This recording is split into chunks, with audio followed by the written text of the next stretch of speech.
The federal government has stepped in to limit the types of vehicles allowed on an Anderson County road, but the lawsuit by the people living there against the transportation cabinet is moving ahead. This is WKYT News at 4:30.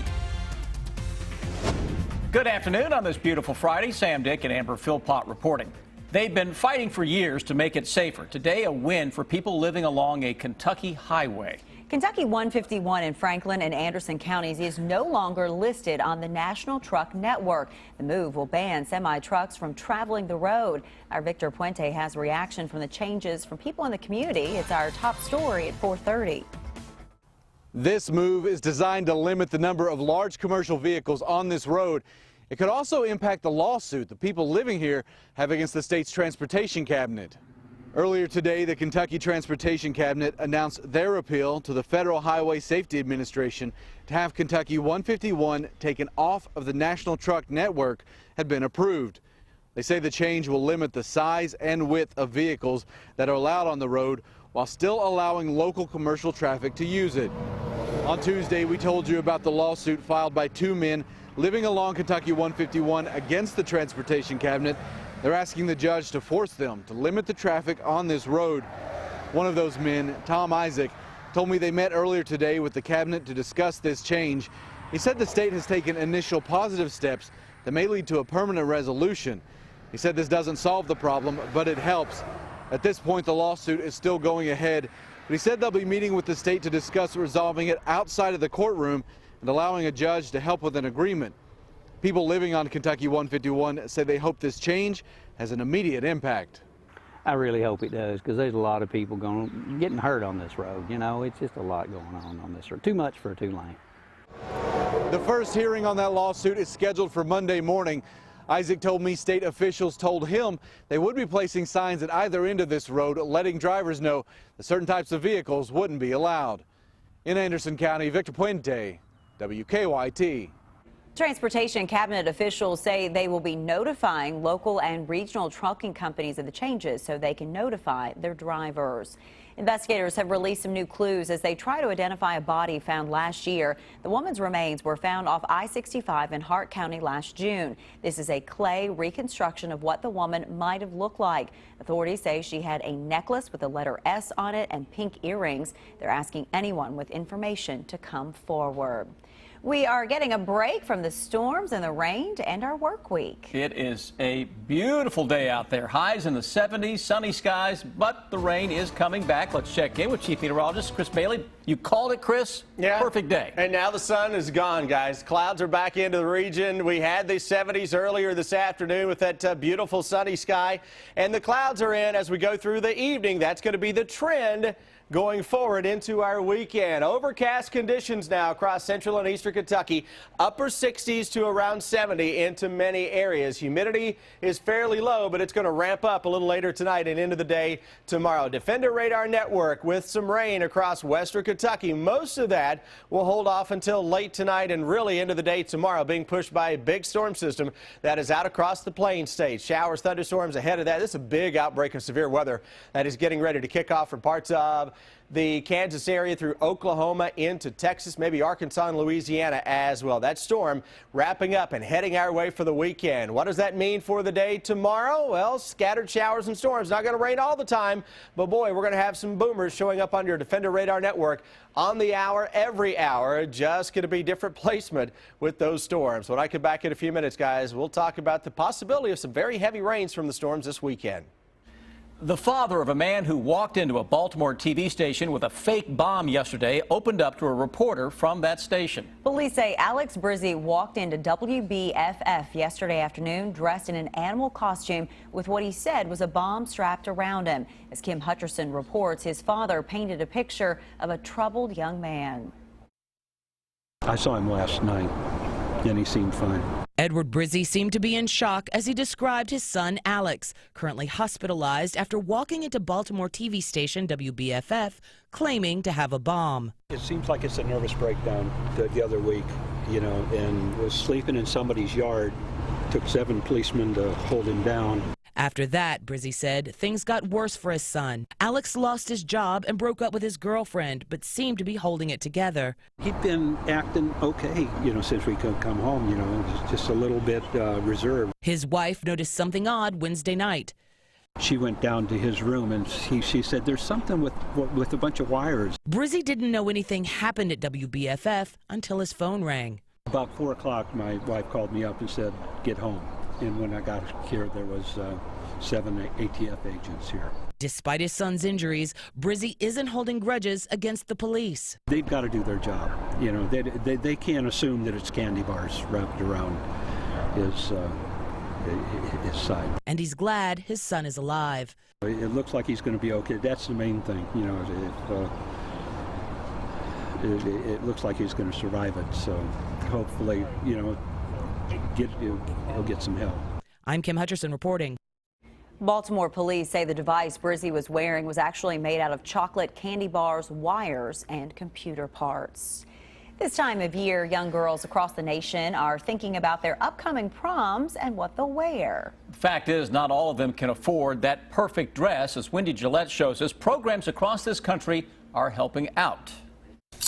These racks of dresses hold so much promise for Andrea Maldonado. I just want to stand out from everybody else and look unique in my own dress. She's attending her senior prom at the end of May, but buying a fancy dress was out of the question. Oh, beaded.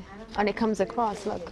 Her mother struggles to raise 5 children by herself. I never want them to feel like they can't have what other children have.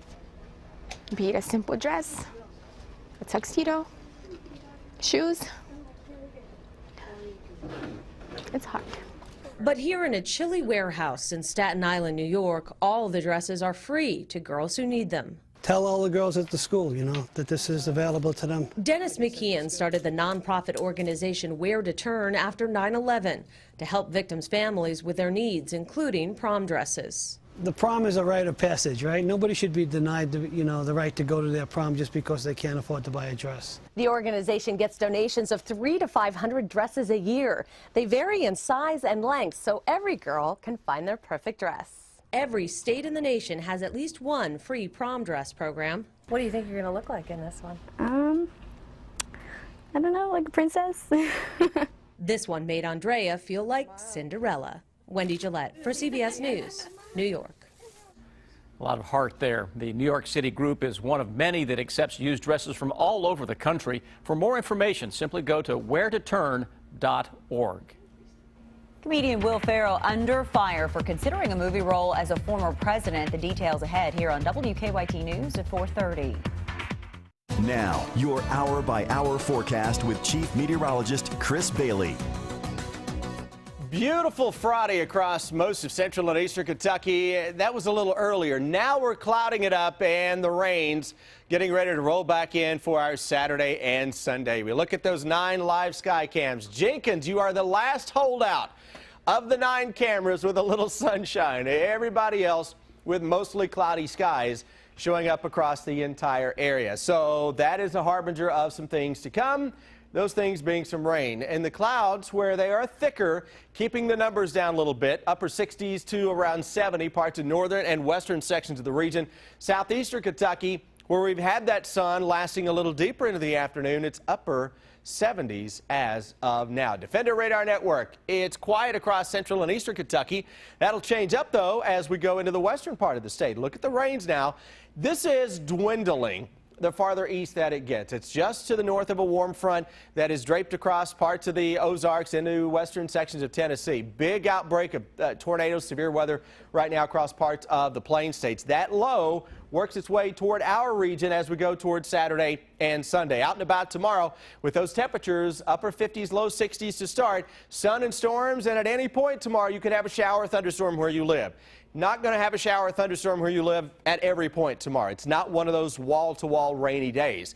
Just got to kind of pick and choose your days. Saturday, Sunday into Monday, showers and thunderstorms will become common on that 3-day threat track. Monday, we'll try to introduce a little cooler brand of air, and it'll dry it out maybe for a little bit. Here's the setup for our Saturday. Same storm system we were just looking at out across the Plains states is going to be winding up here near Omaha, Nebraska. That pulls the warmer air into Kentucky, gives us a little more instability and some showers and some thunderstorms. Now we go into Saturday or Sunday morning. That low is working its way into the Ohio Valley, bringing a front toward the region by the time we hit roughly 5, 6 o'clock into the afternoon/evening. Shower storms out ahead of that. Look what happens as that system goes by. There's the cooler brand of air coming into play for the day on Monday. That may set the stage for another little system to work its way toward the region from the southwest. The pattern next week, and if you've been watching us for the past few weeks, we talked about how I did not like the setup going into Kentucky Derby week, that it could turn cooler and a little unsettled. I still think that over the next week we're going to get in on a couple of little systems, and those numbers will be cooler than normal. Numbers that are above normal, rainfall over the weekend.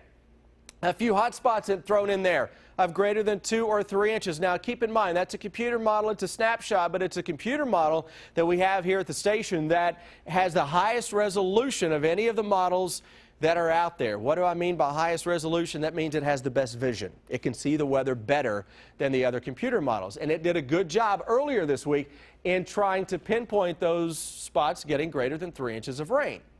Those can change, obviously, from location to location, but it's giving the overall theme.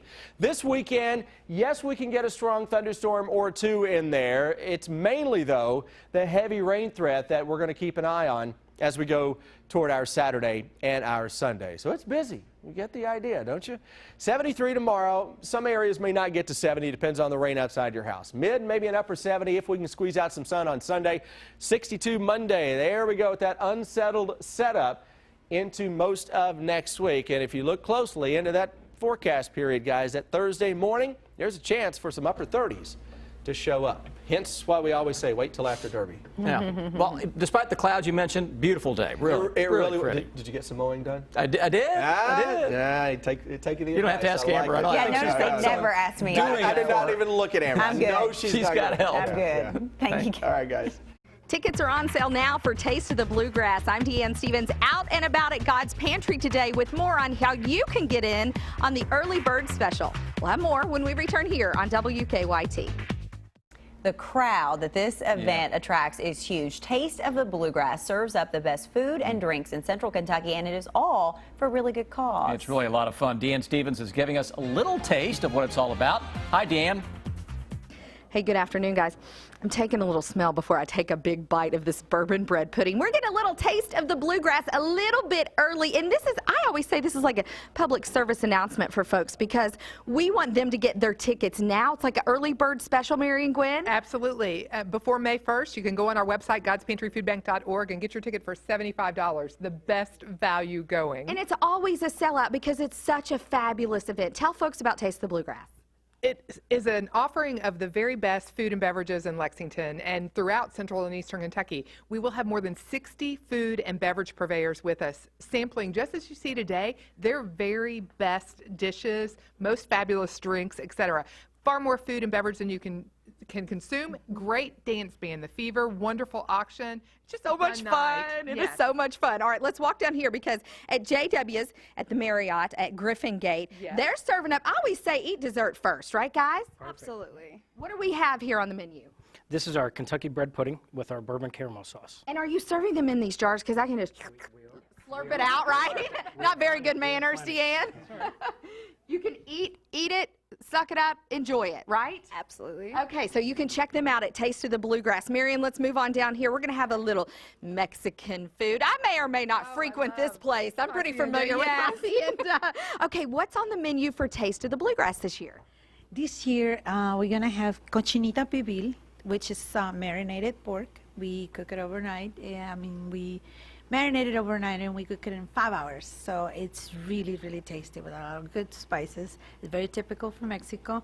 We put some garnish on top, and we're also going to serve, it's a homemade sangria with fresh fruits inside. A little sangria. Marion and I will be back for some of that here in just a few minutes. But at the Herb Cafe, what do we have on the menu for Taste of the Bluegrass? Yes, we actually have a blueberry basil burger with a spicy blueberry sauce and caramelized onions. We have a pita bread with a basil meatball, tomato ginger chutney, and mint cream. We have a spring vegetable quinoa with house-made pesto and a fresh orange cake with raspberry coulis and candy pecans. Is this your all's first year participating in Taste? It is, yes. Yes. Well, you are in for a treat, my dear, because it's so neat that that a lot of people who come to this get a taste of what you guys are offering that maybe they've never even heard of different places like this before. That's what I love about Taste of the Bluegrass. It's a great way to find new restaurants, to identify your summer favorite cocktail. I mean, just wonderful things. Most importantly, it's a great way to help out God's Pantry. How do folks get tickets? Go to our website, godspantryfoodbank.org, and you can purchase a ticket there, or after May 2nd, you can stop into any local Central Bank location. But the trick is get it now because you get the early bird special for the Taste of the Bluegrass. I'm Deanne Stevens, out and about, back to dessert. Back to you guys. The investigation into the death of Prince has now turned into a possible drug overdose. Investigators are looking at whether a doctor was on a plane that made an emergency landing in Illinois less than a week before the music icon died, and if that doctor was prescribing drugs to Prince in the weeks before his death. Investigators also want to know what kind of drugs were on that plane and at Prince's home in suburban Minneapolis. He was found unresponsive in an elevator at his estate a week ago yesterday. A spokesman for actor Will Ferrell says he is not pursuing a film project about President Ronald Reagan. The spokesman says the actor had read and considered the script for Reagan, but had never committed to developing or starring in what was described as a comedic film. The reports of the film had prompted a strong family backlash. The script for Reagan had been described in a Variety report as a political satire about the president falling into dementia at the start of his second term. Okay, ladies, now let's get information. Well, to absolutely no one's surprise, Beyonce's Lemonade is headed to the top of the Billboard 200. Industry forecasters say Queen Bee's latest album could sell 450,000 copies or more in its first week. That would continue Beyonce's streak. Her 5 previous albums all debuted at #1 as well. American Idol may be over, but Ryan Seacrest is staying plenty busy these days. Seacrest is rumored as a possible replacement for Michael Strahan on ABC's Live with Kelly and Michael. He and Kelly Ripa have co-hosted the Disney Parade for ABC, and he's been a guest host before on the daytime talk show. He recently signed a deal to host ABC's New Year's Rockin' Eve for 4 more years. That's according to The Hollywood Reporter. Seacrest has been the face of the holiday special for more than a decade. Robots plotting their takeover. First chess, now foosball. We'll take a look at the artificial dominance. What are we doing inside? I know, right? What are we doing working? When are we going to take this show right outside? Chris Bailey, do you think you could help us out? Guys, I was trying to get you to play hooky today. Yesterday, I tried to talk you into just calling in today and make it a 3-day weekend. Sorry, boss. You can blame me. They're here, though. We're all good. Temperatures right now into the upper 70s, southeastern Kentucky, 77 into London, 75 Jackson. These are areas that held onto the sun a little deeper into the afternoon. Now let's focus on Frankfort and Lexington. 70 degrees, both locations, but look at that sky. A lot of clouds out there, but dry conditions continue to show up. Defender Radar Network picking up on some rain to the west of Bowling Green. That is falling apart the farther east that it goes. I still can't rule out a sprinkle or a light shower south of 64, latter part of the evening. Majority of the rains, though, will hold off until we get into later tonight and into the day tomorrow. That little batch of some rain targeting more Nashville as opposed to central and eastern Kentucky. But overall, it is a pattern as we go through that Saturday and Sunday time periods that we're going to be dealing with these clusters of showers and storms working across the region. Let's get a check on traffic. What is surely to be a busy afternoon. It's Friday, getaway day. Let's check in with Officer Don. Had a couple of collisions, but fortunately we cleared the one on the outer loop of the circle at Meadow Lane, so it's helping on the circle. Right now it's Keeneland traffic, and in and outbound Versailles Road's impacted. The officers are running the button there to get traffic out. Also seeing overflow on Manaward Harrisburg Road, the stop-and-go traffic there. Drive times this afternoon to Paris. Paris Pike looks good, so does North Broadway outbound toward the circle, and it looks like to Winchester is a normal ride. Now back to you in the studio. Robots are on the rise, and a mugshot that's getting some attention. It's the video that will have you talking. Take a look at this. Apparently, robots have become so bored at beating humans at chess that they have now moved on to bar sports. Some students at BYU have built an AI machine that can play humans at foosball. The machine dominated a human player 4-1 in a recent game. It uses a camera to track the ball's movement and triggers the polls when the ball approaches. All right, take a look at this. One look at this mugshot for this man arrested for marijuana possession, and it's clear why no one is talking about the crime. Kevin Gibson was picked up in Miami, and his arrest photo has gone viral thanks to his, I guess you could say, stylish half beard. The internet has fallen in love with the man's unique styling, and that could very well work in his favor because remember, you just saw him. That was the hot felon, the ex-con whose mugshot fame ended landing him some modeling offers. Kevin might want to send his hairy headshot to the folks that do some modeling there. The things we learn on this newscast. Yeah. Just amazing. You just never know. You don't never do. All right, much more to come now at 5 o'clock. Stay with us here on WKYT.